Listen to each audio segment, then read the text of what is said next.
Здравейте! Още една случка да споделя с вас, защото и вие може да се опитате сами да си оправите колата и да забравите този не е детайл,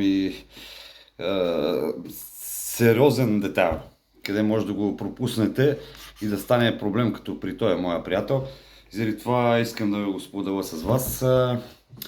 Става въпрос за бензинова Seat Ibiza. Годината пак не помня, не беше нова. Нещо от сорта пак около 2000-та там, 2 и нещо. Той ми казва, аз ще си сменя ремъци и ролки, защото тогава аз нямаше как да помогна, защото им бях на почивка. И аз му казвам, нали, трябва да имаш там 2 ремъка, дъра-бъра, водни помпи, обичайните глупости, нали?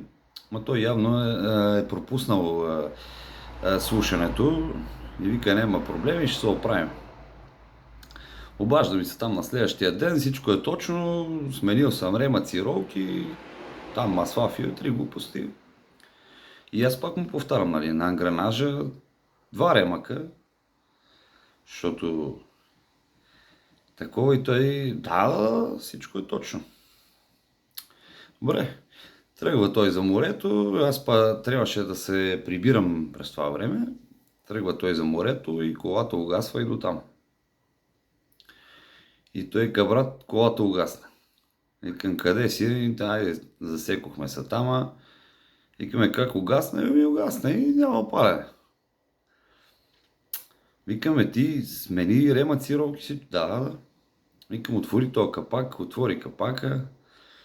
Свалихме горния, нали, страничен капак там пластмасовия, ремъка верно действително нов, а викам, малкия ремък сменил ли си го?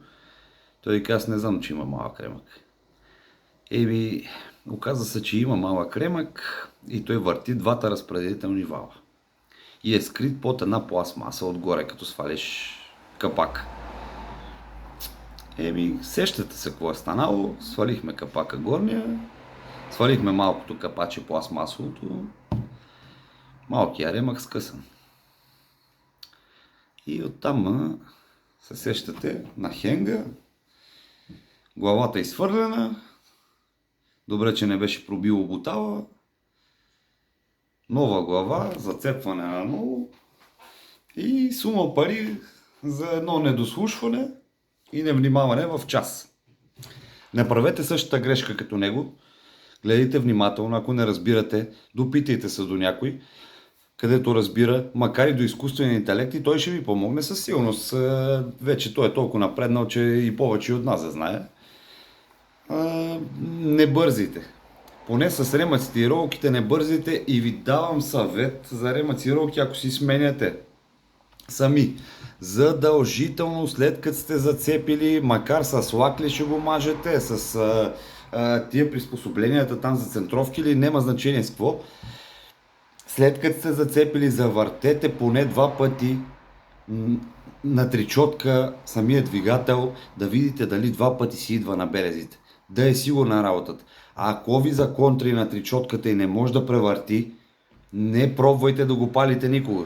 Защото това означава, че клапана подпира в буталото. Не сте го центровали правилно. Внимавайте много с това нещо. Това не е шега работа, защото ремонта после е много тежък и много скъп.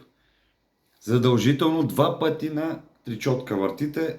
Идва ли си 2 пъти на белези, може да опитате да палите. Дори да не сте го зацепили правилно, щом клапана не подпира в буталото, няма да стане нищо със сигурност. Просто няма да запали. Но внимавайте много. Айде, последвайте ме и дайте лайк.